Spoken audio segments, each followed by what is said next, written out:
So today we're talking about turning your online supporters into paying customers. And this is going to be very engaging experience. I want everyone to, walk away with some tactics that you can start using today to create those experiences with your online customers, your online followers that make them want to do business with you. So let's go ahead and get started. Issa, you covered all of these great attributes. And, I'll tell you a little bit about why I do what I do. I believe that there are a lot of great small businesses and small nonprofits that just don't get the recognition and the platforms that some of the larger companies do. So my team and I, we work really hard to make sure that everybody gets a chance to share their experience with their customers, gets to interact with their customers. We're doing so many things digitally these days. And, for some business owners, all of this new technology is coming at you really fast. So this is a chance for us to pause and really dive in to what we can do to help drive that customer experience. So they're not just liking and loving us, but they're actually putting money in the till. So I'm assuming, and as Issa said, I want you guys to use the chat feature, interact with each other while we're in this session, because this is a great networking opportunity for you all to be with other business owners and to learn from each other.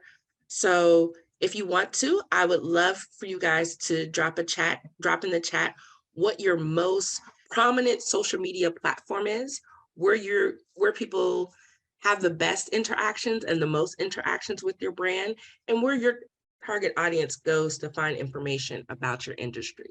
So feel free to share your social media handles, the name of your business, and a little bit about what you do in the chat. I'd also love to know where people are from and where you're tuning in from, because this is all across the state of Ohio. It looks like we had quite a few people register from each of the different areas. So share that information with us in the chat as well. And Issa, don't mind popping in and letting me know as people are putting information, if there's anything that you want to share with me or you want to be part of the conversation.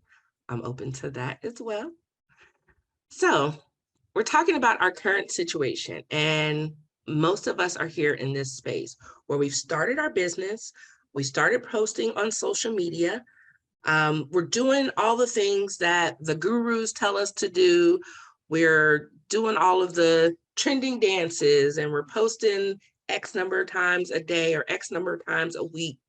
And we're just not seeing the sales match up to the effort. And creating content for social media can be time consuming. It takes a lot of resources. People are wanting more and more video formats. And if you're not a videographer or don't have someone on your team that is an expert in editing video, that can be a little bit challenging. So you're putting all of this energy and effort out there. Yes, you're getting likes. Yes, you're getting followers, but are you getting sales? For many of the small business owners that we support, unfortunately, their sales are slow to grow. So there's some tactics that we're going to share today. We're going to walk through the customer experience, how you can help move people through the sales funnel, how you can use different tactics that I use every single day to create these experiences, and some do's and don'ts. So whenever I'm doing any type of behavioral modification or helping people to change their actions, I always like to start with 3 things. Things you should start doing, things you should stop doing, and things you need to keep doing. So one of the things that I think everyone needs to start doing right now is mixing up the content that you're sharing. If you're only sharing one type of content all the time on all of the platforms, then you don't really have a good insight as to what's working, and you don't know what you need to do more of and what you need to dive into and what you should stay away from. So when you mix up your content, I encourage you to monitor the results of that post. And, my business, I'm active on several different social media platforms. Instagram, LinkedIn, Facebook, Twitter. And though the desired action is still the same, how I get people from one platform into my sales funnel is going to be drastically different. So making sure that you understand how people are consuming and interacting with your content on a particular platform may not be exactly the same on other platforms.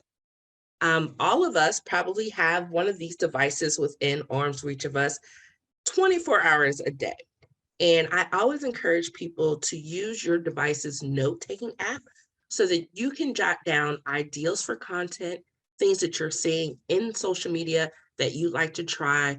Jot those down in your notes section and keep those for inspiration. Because we'll all have those points when we're sitting in front of our computer and we're creating content, whether you're creating content as it happens or you're creating batch content, and you're sitting there and you're like, I'm just not even sure what I need to post right now. So going back to your notes application, you can look and see what inspired you and what caught your attention when you were scrolling through social media. I use screenshots if I like a certain layout or a certain look. And then, of course, you want to recreate that experience. You don't want to copy someone else's content. You don't want to use someone else's content without their permission, but it's just to be used for inspiration so that you have something to build upon when you're putting together your content strategy. And one of the tactics that I really want you guys to take hold of is reverse engineering that customer experience. So the end result is what we want to start with. Start with what you want them to do. What is it that you want them to purchase? What action is it that you want them to take? And then reverse engineering that to understand at what point in that transactional atmosphere do certain actions happen. So if you and you can do this best by talking to your existing customers. Your existing customers can tell you where they found your company, what post it was that encouraged them to interact with your company. I had a young lady was following me on social media for over a year before she decided to pull the trigger and reach out to me and schedule an appointment. And for me, that was an eye-opening experience because the post, I needed to know, well, what post was it after me posting consistently for 52 weeks? What was it that just told you I've got to take action right here, right now? And when she was able to share that with me, then I was able to recreate that experience and bring other customers into the sales funnel.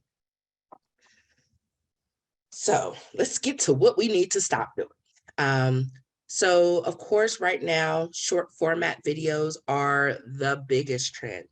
And we see all these people, they're posting reels, they're doing TikToks, they're dancing to songs, they're pointing into nowhere. And we wonder, should we be doing that as well? And for some businesses, that is going to be very helpful, but you need to have a plan before you get started. Just because you see a trending audio or you see a video of someone that you follow doing what I call numbers, where it's getting lots of post interaction, it's getting lots of likes, lots of views. That doesn't mean that that's on brand for your potential audience. So you really want to be thinking about your audience and the experience you want them to have with your brand.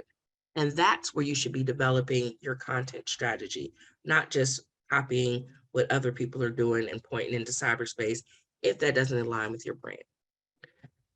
So this next one is a little hard for all of us because we all like to feel loved. We like when we post something and people are clicking on it and people are telling us good things about our posts.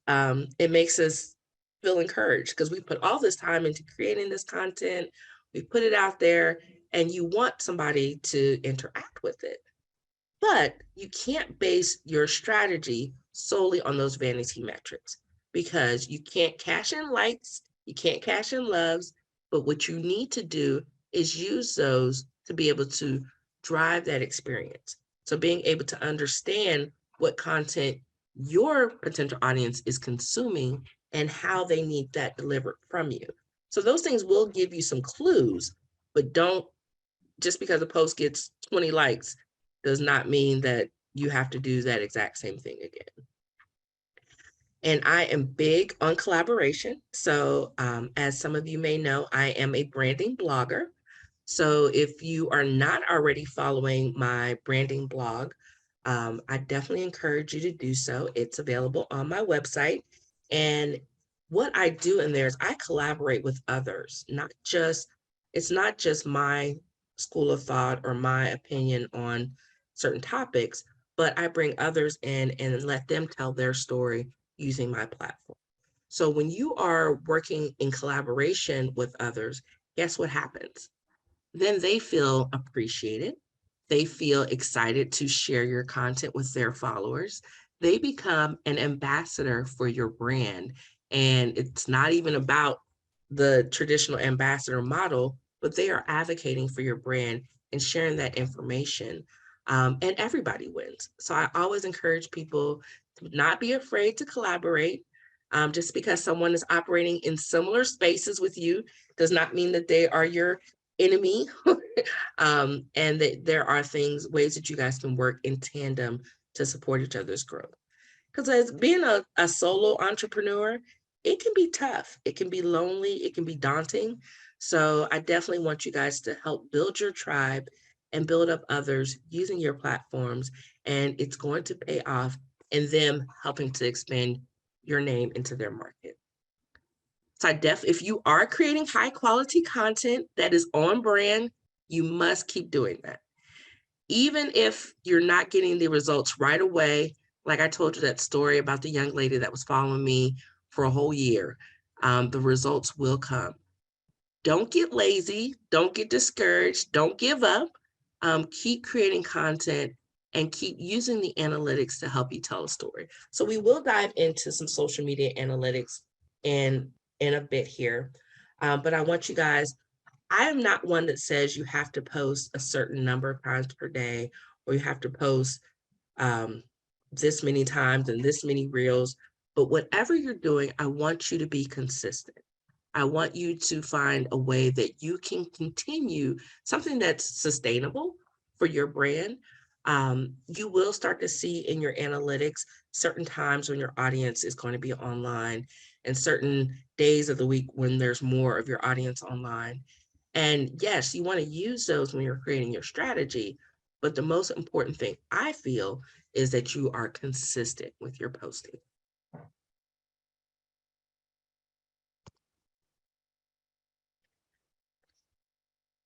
So we talked a little bit about reusing content, and I love this quote by Rick Brooks.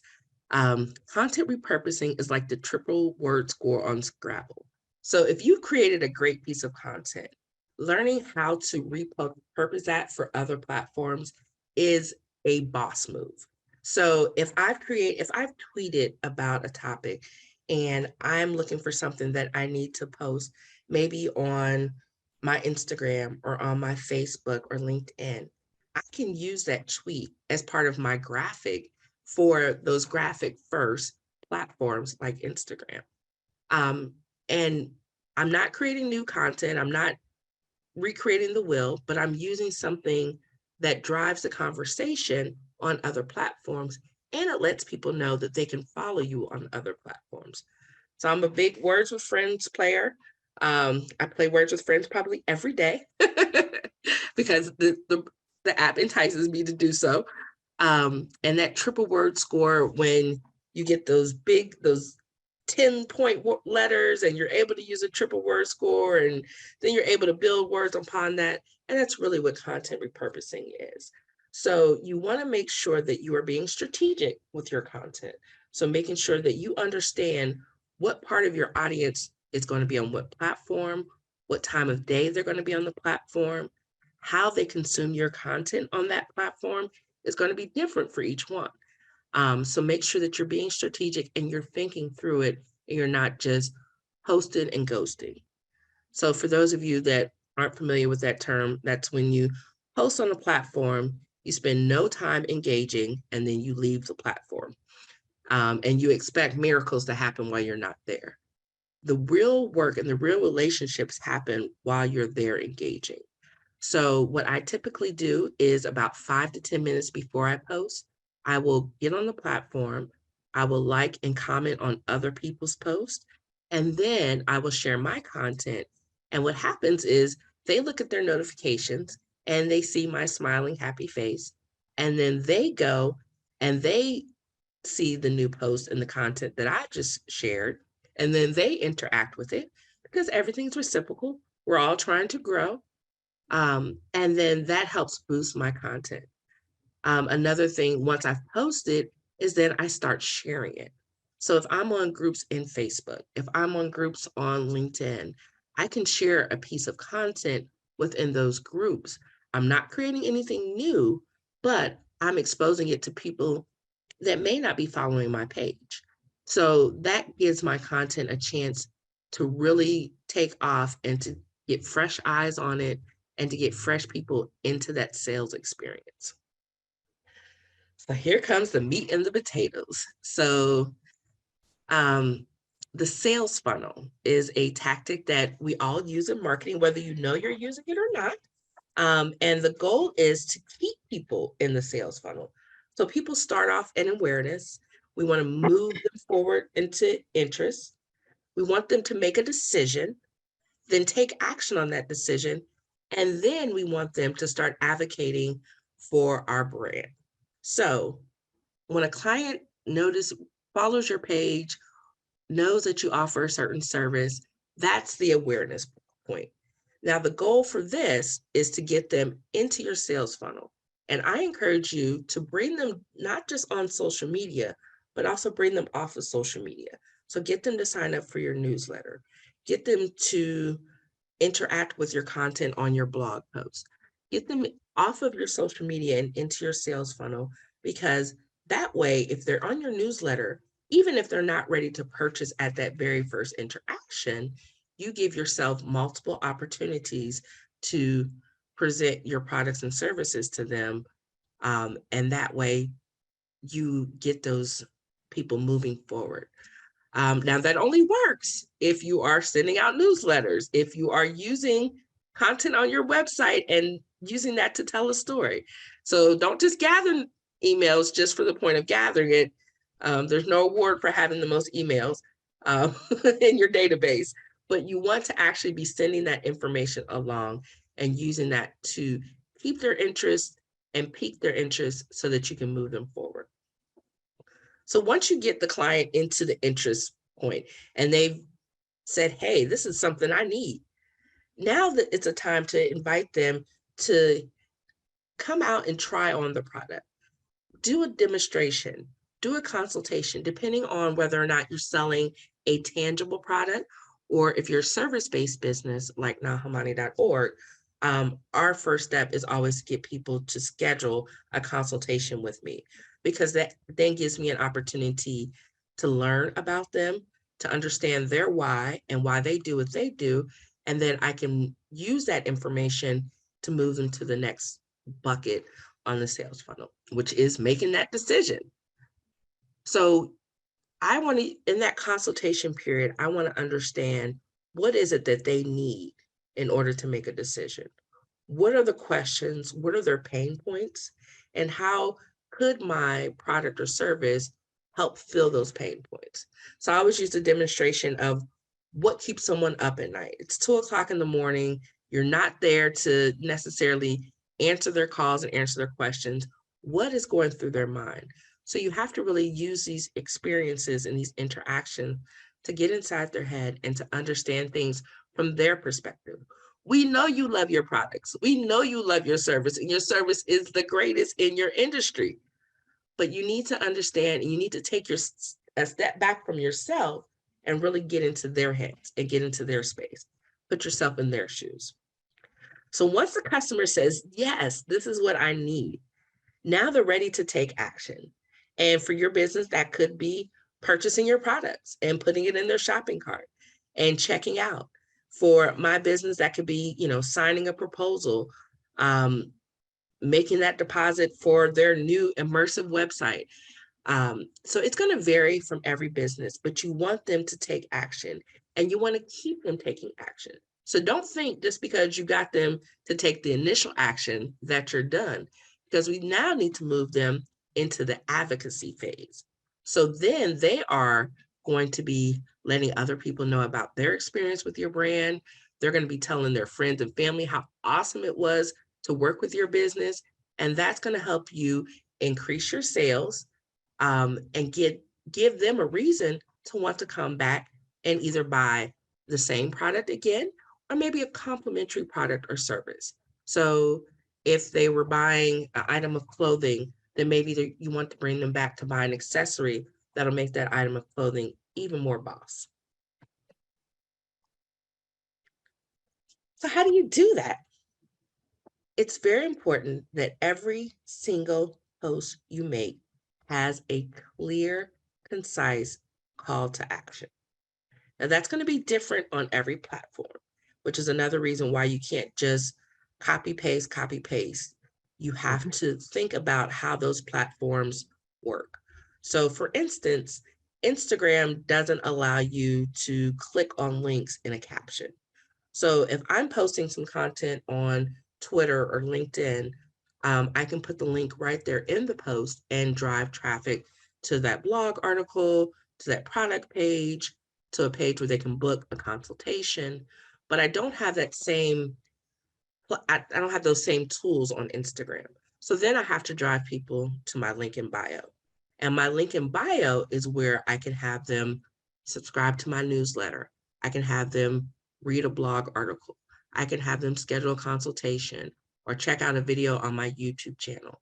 So I give them multiple ways to interact with my content, because as you start having these learning times with your customers and start understanding how they got to your business and what drove them to action, you'll see that it's going to be slightly different for each customer. So someone might see an Instagram post and they might check out your link in bio. Someone might read a blog article that was shared with them through a newsletter that you sent out. Someone might happen upon your page through a Google search. Everybody's experience is going to be a little bit different. So you don't want to limit their ability to get to that conversion activity, which is checking out, which is booking a consultation, and that's where the transaction occurs. When you do get someone that has expressed interest, let's say you get a new follower. So I think some of you guys saw my post that I was going to be here today and followed me. So it's important that you start using those actions on their end for you to be responsive immediately. So when I get a new follower, the first thing I want to do is I want to say hi to them in their DMs. Now, some people are a little worried about hopping in people's DMs and how that might be perceived. I want to encourage you to take the lenses of fear off and embrace the experience, because everybody's not going to publicly interact and tell you what their pain points are, but they'll tell you a lot more in the private messenger. So in some apps, it's called the DM. In some apps, it's called the inbox. In some apps, it's your private messenger. But introduce yourself. This is a chance for you to tell them a little bit about your business. So they've already followed you and liked your post, but an introduction, give them a way to connect with you both on social media and off social media, and ask them if they have any potential questions or you can find out what they need in order to move into the decision-making part of the transaction.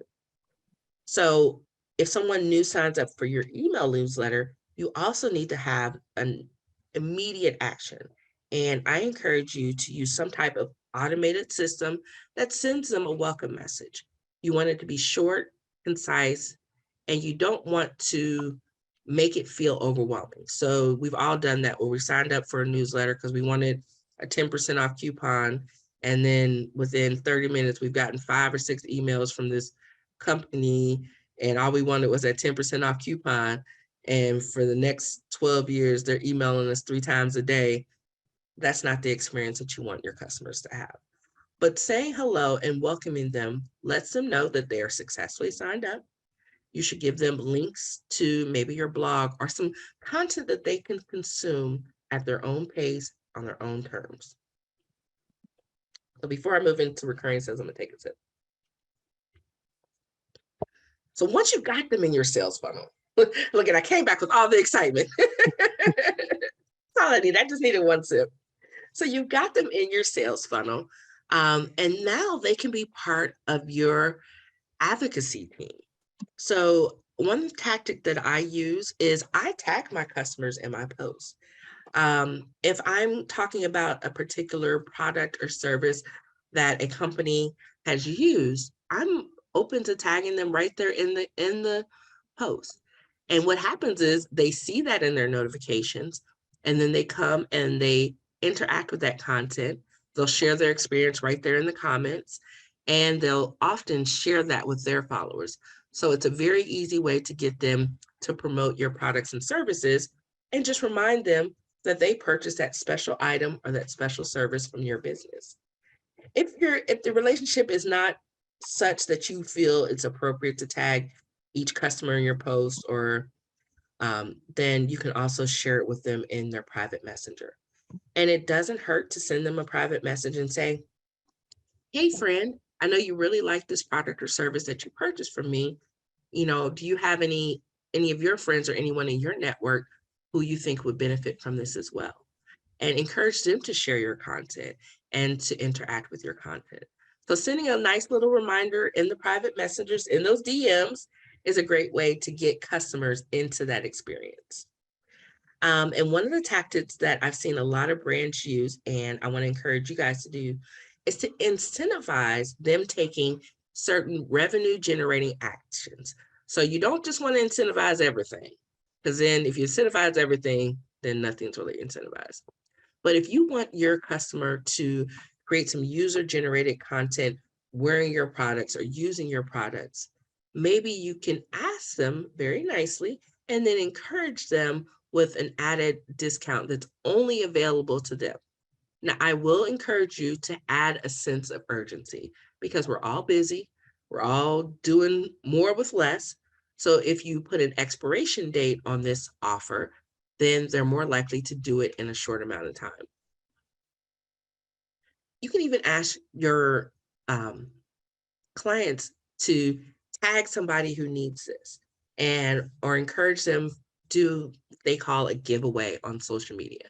So if you have an inexpensive, watered down version of your offer that you're willing to give away and let someone try for free, you can use that to encourage others to interact with your content, and it gets more product in their hand, which reminds them of your beautiful company. When you send the product, whether you're doing a digital delivery or you're sending a tangible product, you want to include some postcards or some other complimentary promotional items that reminds them, hey, you can come to my business and buy even more stuff, and you want to incentivize that as well.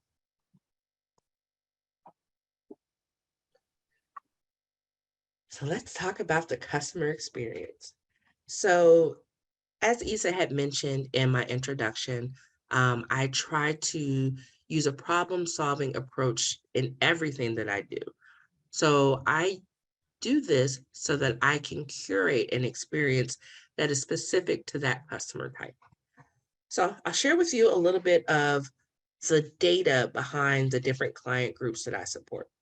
So Nahamani.org, we help corporate leaders with their personal branding. We help nonprofit leaders do more with less, because as you know, right now, many organizations are understaffed and the demands on their small but mighty teams is high. We help public figures, whether they're running for office or they're an influencer, we help them create immersive experiences. And we help small business owners. So if you're looking at this chart, you can see where the ebbs and flows. So we don't have as many recurring customers in the 10 to 24 month span under the corporate leaders, but look at our numbers under small business owners. That's amazing. That means they come in, they buy something, they purchase something, and then they come back within 10 months and they're purchasing even more. So that means that we've created an experience for them. We solved a problem for them. We took the time, and that's what we do in our consultations, is we take the time to really understand their problem and their experiences, what they've tried, what hasn't worked. And then we take that information back. I'm very fortunate that I have a team. So we do a lot of brainstorming and group activities that help us understand our clients' problems from various different angles. And then we say, okay, well, this client has this problem. We're going to give them what they came here and what they purchased, but we're going to also help them move into a bigger space. And so we do a lot of phasing with our clients. Phase one might be just what they asked for, because I think that's the most important part of branding is giving people, doing what you say you're going to do and giving people a wonderful experience every time they interact with you. So of course, if a customer comes to us and they say they need X, we're going to make sure we deliver X with a smile. But then we're also going to add on to that and create an opportunity for us to give them Y squared, Z to the 12th power, all of those things that we know that they need, that they may not know that they need just yet. So where do you guys think you get this kind of data? So drop it in the chat, because I know we're trying to keep things moving along here. But this information is going to come from your accounting software. This information is going to come from your social media analytics and as well as your website analytics. So that should be able to tell you a story about how people are using the information, how they're using your products, and what they're coming back for time and time again. So as business owners, I know a lot of times we get really busy in doing the day-to-day operations and doing the work of the business. But as bosses and as CEOs of our personal brands, we have to take time to pause and look at the analytics, look at the story that it's telling us, and making sure that we understand those things. So let's talk a little bit about social media analytics. And I put together this chart because unfortunately, there's not one flat way to measure social media activity. Each platform has its own way of measuring our interactions and what we're doing on social media. So we want to get eyes on our posts because, we've created these beautiful graphics and we've followed our branding guidelines and we've curated these great experiences. So we definitely want to get eyes on our posts. So these are the different ways that the different platforms calculate that. Then we want people to interact favorably. So I only listed the favorable interactions. And as you notice, certain platforms, their algorithm is set up to give you more credit when a person loves a post versus liking a post.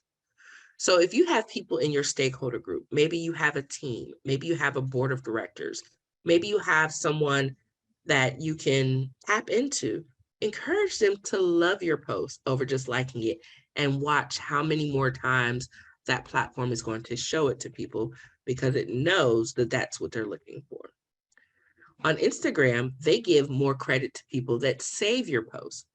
So you've probably been seeing a lot of those carousel posts. And when you get to the last slide, it reminds you to save this post for later because they know that that is going to boost your Instagram algorithms. Now, LinkedIn, they are more favorable to reactions. So you have a gambit of reactions on LinkedIn, celebrating, love, support. Those are all going to be more favorable than just a simple like. Twitter has not yet expanded their ability or consumers' ability to like it, but we're going to use Twitter to jump right into the interaction. Because one thing you want to encourage people to do is to retweet your post. Now that is considered, Twitter marks that as engagement, and it clusters together all of the engagement in their analytics. I wish it wasn't so. They got some catching up to do when it comes to some of the other platforms, but I love Twitter, so of course they're gonna get included. LinkedIn will also cluster your engagements. But you want to encourage people to share the information because them sharing it is basically an endorsement of your brand. And it is telling their followers that this content, you found it good, you found a value in it, and that you think that they would find value in it as well. So Instagram gives you a couple of different ways to interact with posts. But those, when you look at your analytics, those are all going to be listed under your post interactions. And those are going to be your comments. Those are going to be your shares. Those are going to be your saves. Those are going to be your likes. All of those are clustered together in your analytics under post interaction. And for Facebook, all of those are listed under your engagement. Now, what I thought was interesting about Facebook is it gives you a couple of different analytics on where people take action. So there is a difference between a link click and other clicks. So I did some research when I noticed that. I said, well, what's the difference between a link click and other clicks? So a link click means that if I include a link in my post, which I should be doing probably 85 to 90% of the time, because I want to make sure that my post has a call to action and that I make it easy for people to take that action by including that in the post. And the person clicks on that link and it takes them out of Facebook to my website or to sign up for my newsletter or to interact with some blog content. That is considered, that's something that Facebook captures. Now, if you notice, a lot of times when you see a post on Facebook, you can't read all of the words. So you have to click see more to see the words. Or maybe the graphic might have words on it, but in the normal feed, you might not be able to read all of the fine print. So if you click to expand that, then that's what Facebook considers to be other clicks. And I want to point out that on Instagram, as we mentioned earlier, the interaction and the action has to take place on your profile. So if you're looking at your Instagram analytics for a particular post, and I encourage you guys to do this while we're talking, look at your analytics. You want to see that people are visiting your profile. That is where they can go to your website, they can sign up for your email newsletter, and they can purchase your products from the links that you put in your bio. Now, I use a service, Linktree, so that I can offer people multiple ways to get into my sales funnel. Because Instagram only allows you that one link in bio. And early in the days of Instagram, we would all go and change it. I would post something and then I would change the link for that particular post. And then 2 days later, I would post something else and I would change the link for that particular post. And it became time consuming. So I use this free tool, and it's linktr.ee, that I use to expand the options that someone can interact with my Instagram post. LinkedIn measures your clicks and it even gives you a click-through ratio, which I like, because then it tells me if my post is doing really well, if it's been seen by 50 people and 15 of those people interacted with the content, then it's going to give me a higher percentage than if it was seen by 600 people and 3 people interacted. And Twitter also just tells you link click. So again, Twitter got a little work to do. Hopefully soon there will be some changes to Twitter and we'll get some improvements on the analytics that we give. So I want to encourage you guys to celebrate your brand superstars. So get your customers involved in the process. So these are some ways that they can do that and help you expand the customer experience. So they can share with you their experience on Google, Facebook, Yelp, or if your industry has a specific database that customers tend to use, being able to write a review for you there and sharing their testimonial. Now, what I do with testimonials when I get a review is I create more content and share that on other social media platforms. So I'll turn my Google reviews into a post graphic and share that on my Instagram page. As I mentioned, I'm very big on collaboration. So I give guest bloggers an opportunity to write a blog article on my platform. Now it saves me money and time because I don't have to pay my copywriter to write that particular piece of content, and it gives them exposure to my audience. I also invite people to do live interviews on social media. So you're giving them a platform, you're giving them access to your audience, and in exchange, they're going to share that, they're going to promote that, they're going to help you get the word out about that. Since we're all doing a whole lot of Zooms, we all have a Zoom account now. By now, if you don't have a Zoom account, you should sign up for at least the free one. And you can use your Zoom account to record an interview with your key stakeholders. So I like to do that when I want to be able to edit it. And, I'll sit and have a conversation with them, ask them some questions, kind of podcast style. So I don't have a podcast, but I use that platform because it allows me to save the recorded video and the audio, and then I can use that for content later. But the big one, the one that we all love the most, is user-generated content.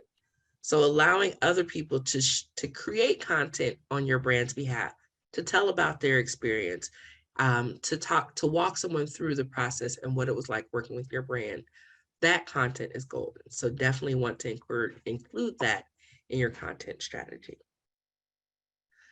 So I definitely want you guys to start thinking about the experience that you want your customers to have at every stage in the sales process. What do you want them to know? What do they need to know to make a purchasing decision? And what do they need to feel included and want to come back and do business with you? So as the business owner, your job is to manage that relationship both online and offline. So do your job to move those transactions up. If people are interacting with you on social, invite them to a networking event, invite them to an in-person event, invite them even to a virtual coffee where you can have a more intimate conversation and get to know people and understand why they make the decisions that they do.